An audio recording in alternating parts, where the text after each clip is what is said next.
ஆப்கானிஸ்தானுடைய வெளிவிவகாரத்துறை அமைச்சர் அமீர் கான் முத்தாக்கி அக்டோபர் 9 முதல் அக்டோபர் 16 வரை 8 நாள் பயணமாக இன்று இந்தியா வர இருக்கிறார்.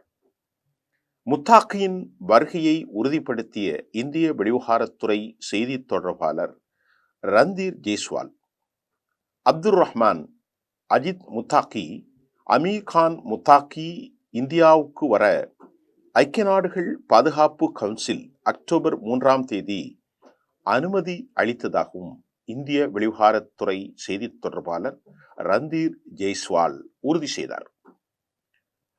இந்த முத்தாக்கி ஐக்கிய நாடுகள் சபை பாதுகாப்பு கவுன்சிலின் தடை செய்யப்பட்ட பயங்கரவாதிகள் பட்டியலில் உள்ளார். அதனால்தான் அவர் இந்தியாவுக்கு செல்வதற்கு UN செக்யூரிட்டி கவுன்சிலில் சிறப்பு அனுமதி பெற வேண்டியிருந்தது என்பதையும் இந்திய அரசு தெளிவுபடுத்தியது.